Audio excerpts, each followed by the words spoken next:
Bonjour! Puisque dans cette série sur la culture chrétienne et les bases de la foi chrétienne, nous avons vu la dernière fois le récit biblique de la création du monde, intéressons-nous maintenant plus précisément à la création des humains dans la Bible. Vous vous souvenez que l'on trouve le récit de la création dans la Genèse, le premier livre de la Bible, où l'on a vu que Dieu avait créé le monde en 6 jours, puis s'était reposé, c'est-à-dire réjoui de sa création le 7e jour. À chaque élément nouveau de la création, Dieu avait constaté que cela était bon. On se souvient aussi que cela soulevait plusieurs questions philosophiques, et nous allons poursuivre dans cette même direction maintenant. Premièrement, comment Dieu a-t-il créé les humains ? Dans la Genèse, chapitre 1, versets 26 et 27, nous lisons « Puis Dieu dit, faisons l'homme à notre image, selon notre ressemblance, et qu'il domine sur les poissons de la mer, sur les oiseaux du ciel, sur le bétail, sur toute la terre, et sur tous les reptiles qui rampent sur la terre. Dieu créa l'homme à son image, il le créa à l'image de Dieu, il créa l'homme et la femme. » Nous voyons d'entrée ici que l'être humain se distingue de tout le reste de la création, puisque l'humain est créé à l'image de Dieu. Le texte souligne que l'homme comme la femme, tous deux, ont été créés à l'image de Dieu. Dans un contexte plus laïque, la Charte des droits fondamentaux européens garantit dans son premier article la dignité humaine. On dit que l'humain est doté d'une valeur infinie qui le place au-dessus des animaux et des choses.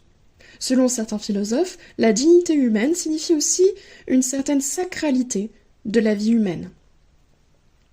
Au chapitre 2, le récit détaille la création de l'homme puis de la femme. Le premier homme s'appelle Adam, ce qui signifie terre en hébreu, car Dieu l'a façonné dans la terre avant de lui insuffler le souffle de vie. Quant à Ève, Dieu l'a créée à partir d'une côte d'Adam pour que l'homme et la femme soient côte à côte. Ève est tirée de l'homme, mais à son tour elle va engendrer les autres hommes. C'est pourquoi son nom Ève signifie celle qui donne la vie. Ce récit biblique de la création pose des questions philosophiques. Qu'est-ce que la dignité humaine ?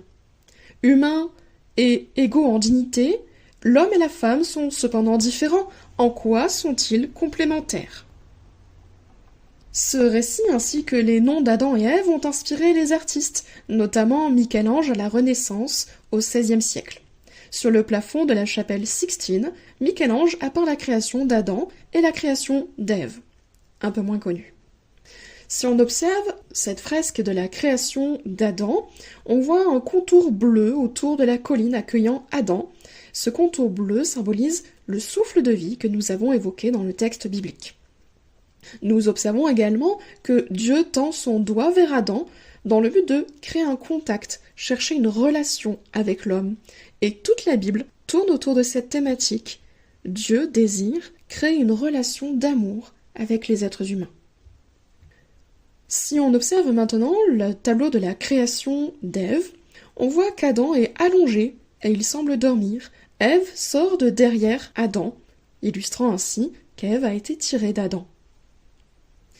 On peut aussi observer les formes arrondies d'Ève, surtout son petit ventre. Le peintre a voulu exprimer par là les grossesses à venir d'Ève, puisque son nom signifie « celle qui donne la vie ». Maintenant que nous avons vu la création d'Adam et Ève, voyons où Dieu a placé Adam et Ève au commencement. Nous le trouvons dans le récit biblique, dans le livre de la Genèse, toujours, chapitre 2, versets 8 et 9.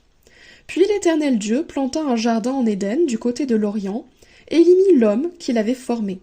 L'Éternel Dieu fit pousser du sol des arbres de toute espèce, agréables à voir et bons à manger, et l'arbre de la vie au milieu du jardin, et l'arbre de la connaissance du bien et du mal. On a ici l'impression d'un écrin étant un coffret qui protège et met en valeur un objet précieux ou un bijou. Dieu crée un jardin comme un écrin pour accueillir les humains et garder cette création qui est la plus précieuse de toutes. Pour le bonheur d'Adam et Ève, Dieu les place dans un jardin dont le nom est évocateur, le jardin d'Éden. Éden signifie délice. Dans ce jardin, Dieu a planté toutes sortes d'arbres comestibles et beaux, mais aussi 2 arbres spéciaux, l'arbre de la vie, au milieu du jardin, et l'arbre de la connaissance du bien et du mal. Reprenons la suite du récit biblique au verset 16 et 17.